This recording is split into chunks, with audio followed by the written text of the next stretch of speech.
Magandang araw mga kaibigan, welcome back to the channel. At katulad po na nakita nyo sa intro, ay nag-unbox na naman po ako ng bagong package. So yung in-unbox ko po ay itong 4K CarPlay and Android Auto Smart Screen with built-in dashcam. So ito pong item na ito ay ipinadala po sa akin ng Cycane. So para sa hindi po nakakaalam, ang Cycane po ay maker ng mga car head unit. Katulad po nung unang video ko dito sa aking channel, kung saan nagkabit po ako o nagpalit po ako ng head unit dito sa aking Navara. So yung brand po na pinalit ko roon ay Cycane. So ngayon, ito pong pinadala nila sa akin na smart screen ay isa lang sa kanilang lineup ng mga products. So ngayon, ang gagawin po natin, samahan nyo ako at i-install ko ito dito sa Navara. And then sabay nating alamin kung ano ba yung mga specs niya at ano ba yung mga function nitong smart screen nito. Ganun din, alamin natin kung yung functions ba na yon o yung features na yon ay worth it para bumili rin tayo at maglagay tayo ng ganitong klaseng product o ganitong klaseng unit sa ating mga sasakyan. So tara, samahan nyo ako. So ito na yung CarPlay and Android Auto Smart Screen. Tapos according dun sa kanyang specification, yung screen size nito ay 10.26 inches. Kung titignan naman natin yung kanyang back part, dyan natin makikita yung kanyang front camera. So yung front camera niya ay 4K resolution. Tapos dito sa top portion, nandyan naman yung kanyang on and off button. Yung kanyang mga connection o yung kanyang mga ports ay located dito sa side na ito. So dito sa itaas, dyan kinakabit yung GPS antenna. And then yung slot na ito ay para sa memory card. So ang pwede nyo ilagay dyan ay up to 128GB na memory card. At itong pangatlo, dyan naman na ini-insert yung rear camera. And then finally, itong USB type na connection, dyan naman kinakabit yung para sa power adapter. Tapos yung kanyang back part ay merong adhesive para madali nyong maidikit sa flat surface sa inyong mga dashboard. So yung other contents naman ng box, syempre meron tayong manual, and then ito yung kanyang power adapter. So sa power adapter, ini-insert lang siya sa mga power socket o dun sa mga cigarette lighter. So ito yung USB type na papasok doon sa port ng main unit natin. And then itong USB, pwede nyong gamitin ito para ma-connect nyo yung mga device nyo, yung mga cellphone nyo, kung gusto nyo gumamit ng cable. And then itong mga aux na ito, insert nyo lang yan. And then yung other side nito ay kakabit nyo sa auxiliary ng head unit. Although yung main unit natin, yung smart screen, may sariling speaker yon, may built-in speaker. Pero pwede kayong magkabit sa auxiliary para mas malakas yung kanyang sound at mas maganda yung kanyang quality. Tapos meron din tayo ritong rear camera. According dun sa specs ay 1080p. So mas mababa ng konti compared dun sa front na 4K. Pero mamaya, pagka nai-install na natin, ay test natin yung kanyang mga camera, both front and rear. So itong USB Type-C na para sa power adapter, dito natin papasok. Ayan, ganyan. Tapos ito namang rear camera, ganito yung kanyang connection sa dulo. Dito naman siya papasok, kasunod nung sa Type-C. Para naman sa memory card, meron akong extra dito na 32GB. Ito na muna yung gagamitin ko.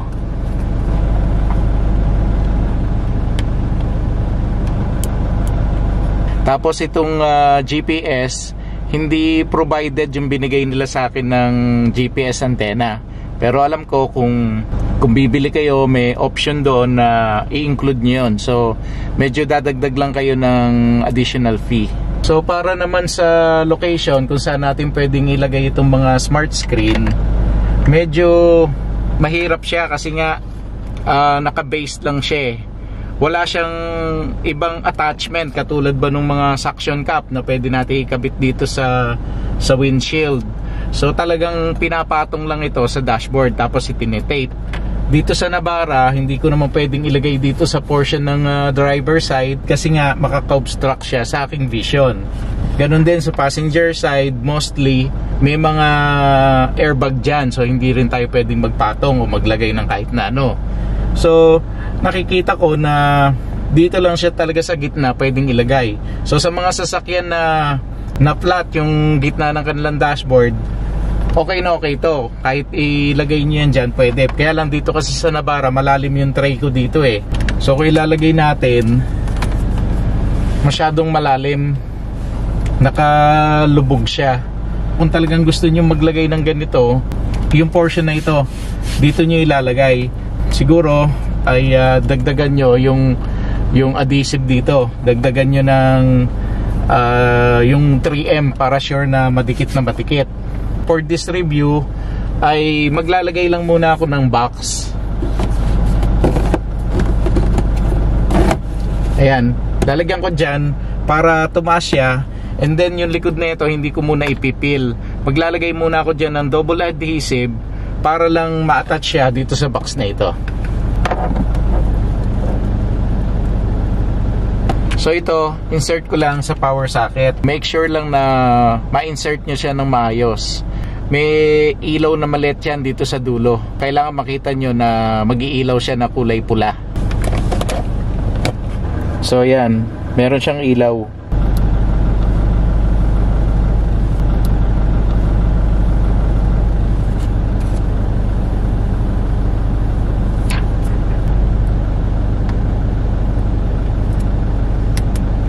So ngayon ready na yung unit natin. Dito sa ibabaw yung kanyang on and off. So pindutin lang natin. So lalabas yung kanyang logo, Cycane. Tapos may konting melody. Lalabas agad itong front dashcam niya kasi nga naglagay ako dito ng memory card. In case na hindi kayo maglalagay ng memory card, yung home screen ang lalabas sa kanya. So check na muna natin itong function niya para sa dash camera. Ito yung front camera at according dun sa specification, again 4K daw yan. So ngayon, pag pinindot natin yan, touchscreen naman yung screen nito, pindutin natin, may mga iba-ibang functions dito. So itong dulo, yan yung home screen. So okay, nawawala, pindutin lang natin uli. Ito naman pangalawa, yan yung para mailipat natin yung camera. Ito yung aking back camera. Pindutin lang natin uli. Ito uling pangalawang logo na to. Ngayon naman, ito yung front camera at yun yung back camera. So itong switch na to, magtatagal lang siya from front camera, back camera, at split yung front at saka yung back. Punta naman tayo sa home screen. Pag pinindot natin yung recorder, babalik tayo sa dashcam. So another feature na itong dashcam, pwedeng mag-take ng picture. So meron icon dito na pictures, pindutin lang natin. Tapos pwede ring yung recording, pwedeng may sound, pwedeng wala. Pindutin lang natin yung icon ng mic. So magko-cross out yan, meaning walang sound yung mga video na tinitake niya. So para naman kung gusto nating makita yung na-take na pictures or yung mga videos, punta lang ulit tayo sa home screen.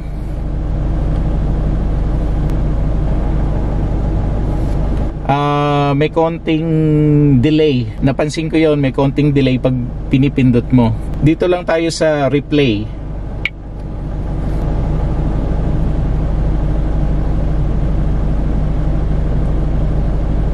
So ito yon, yung normal, which is yan yung para sa mga video. Tapos dito naman kung gusto naman natin ng photo, so yan naman yon, yung mga shot ng photo. So magte-take siya ng photo sa front at saka sa back camera. Back button lang tayo. Pagdating naman dito sa mobile internet at saka sa screencast, hindi ko masyadong maintindihan kung ano yung difference nila. Kasi pinag-aaralan ko to, pero parang isang functions lang sila. Kumbaga, kahit alin ang piliin nyo dyan, makaka-connect yung device nyo, either iPhone or Android. Kasi kung pipindutin ko yan, parehas lang naman sila ng sinasabing procedure. So, pindutin ko muna tong mobile internet.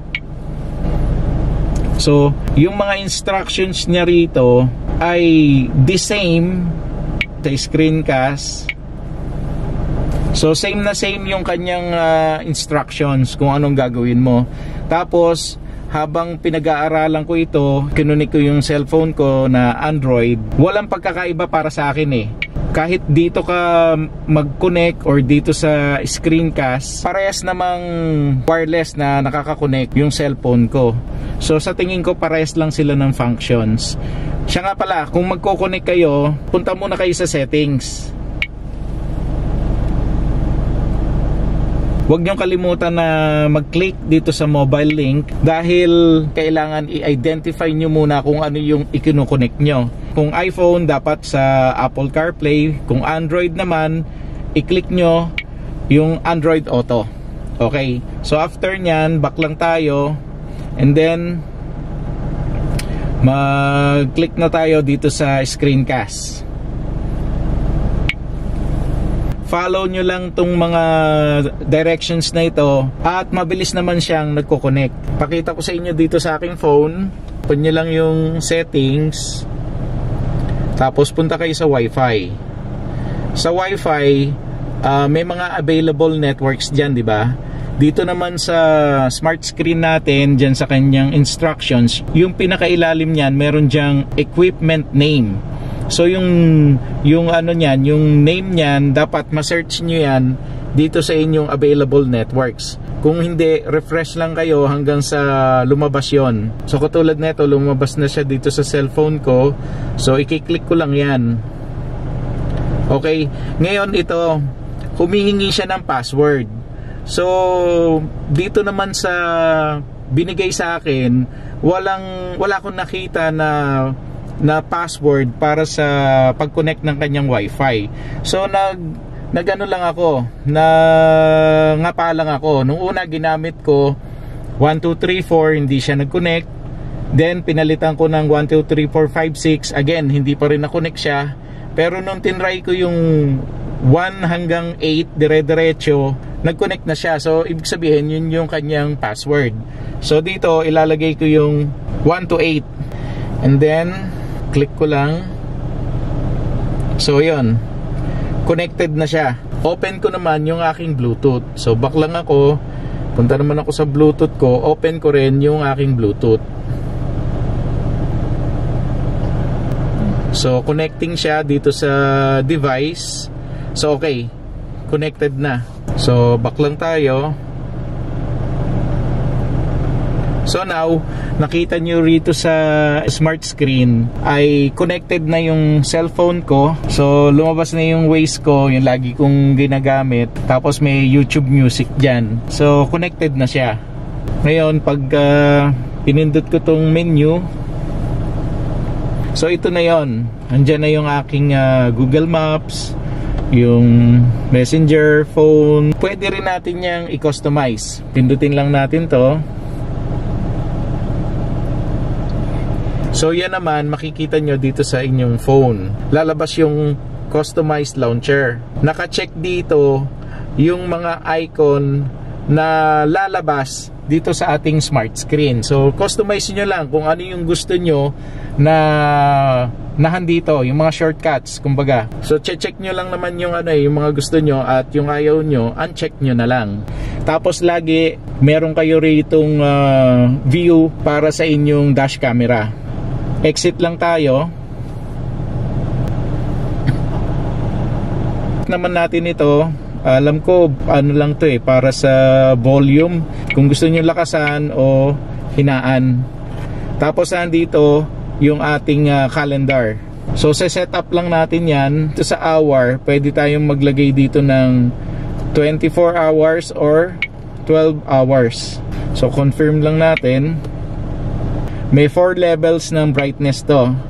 So yan yung pinaka malakas. So ito yung pinaka mahina niya. So yan yung 1, 2, 3, 4, 5 pala. 5 yung kanyang setting para sa brightness. So yung Bluetooth, pag pinindot natin, dyan lang kayo mag-disconnect or magkukonect sa Bluetooth. Home tayo uli. FM, sa yung frequency nito, ima-match natin sa frequency ng ating head unit. So paano ba ginagawa yon? Balik tayo sa FM. Dito punta rin tayo sa radio. Tapos hahanap tayo ng frequency dito sa ating radio na walang station. Scroll lang tayo dito. Makikita lang natin yung mga static lang ang ating maririnig. Walang station na nagpe-play. So ito, static lang yung 94.4. So gayahin ko lang din dito sa smart screen. Punta ako sa FM. Tapos dito, dapat naka-check yung FM kasi yung FM ang gagamitin natin. So hanapin lang natin yung 94.4. Lakasan ko yung volume dito. Okay. Ito na. So yan, same na sila na 94.4. At kung mapapansin nyo, nawala yung pagka-static na tunog kasi connected na siya eh. So kung may music kayo dun sa inyong mga phone, yung sound ay hindi na ipi-play dito sa unit na to. Kung hindi, dito na siya magpi-play sa inyong head unit. Punta naman tayo sa settings. Resolution, iset ko muna ng 4K. Dito naman sa loop recording, pwedeng every 1 minute yung video, every 3 minutes or every 5 minutes. G-sensor, pwede nyong set ng off, low, middle, high. So meron tayong car OSD, screensaver, setting guideline, back camera mirror, language, time setting, date format, by switch, Wi-Fi info, format SD card, reset factory settings, at saka yung version niya. Back lang tayo uli dito sa home screen. Ngayon na pakita ko sa inyo yung mga features at function nito. Mag-testing naman tayo. Tignan natin kung gaano kalinaw ba yung kanyang front at yung kanyang rear camera. Ito yung front camera. At para sa akin, maganda at malinaw yung video. Pero parang hindi siya 4K. Mas mababa sa 4K yung kanyang resolution. At shaky yung video. Kasi nga, itinatong ko lang sa box yung smart screen. Dahil naghahanap pa ako sa online ng mga attachment. Yung bang katulad sa mga cellphone holder na merong suction cup. Bala ko kasing ilagay yung smart screen dito sa itaas na windshield, malapit dun sa rear view mirror. So ngayon, check naman natin yung quality ng rear camera.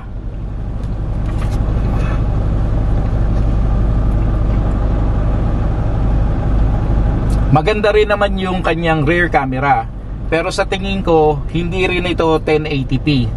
Mas mababa yung kanyang resolution. So yung performance ng front and rear camera para sa daytime ay acceptable at pwede na. Ngayon, check naman natin yung performance ng mga camera nito sa gabi. Again, kahit sa gabi, maganda at malinaw yung front camera.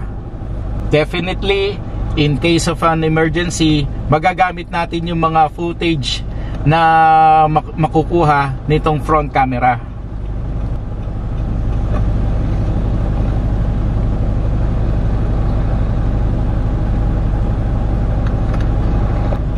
Check naman natin yung para sa rear camera. As you can see, malabo at pixelated yung kanyang kuha sa gabi. Especially pagka maulan, sa tingin ko, malabo talaga yung magiging kuha nito. Ngayon nakita na natin yung functions at yung features nitong smart screen. Sa tingin ko, may re-recommend ko lang siya sa mga lumang sasakyan. Lalo-lalo na yung mga naka-single din na head unit pa. At para sa mga may-ari ng sasakyan na gustong i-maintain yung pagka-old look ng kanilang interior. Kasi kahit papano, pagka nagkabit sila ng ganitong klaseng smart screen, magkakaroon ng touch of technology yung kanilang interior. Kaya lang nga, kung i-compare kasi natin doon sa mga bagong sasakyan ngayon na lumalabas or doon sa mga modelong 2-din head unit, karamihan kasi doon ay naka-integrate na yung Apple CarPlay at yung Android Auto. So sa tingin ko, ang magiging selling point na lang nitong smart screen ay yung kanyang dash camera.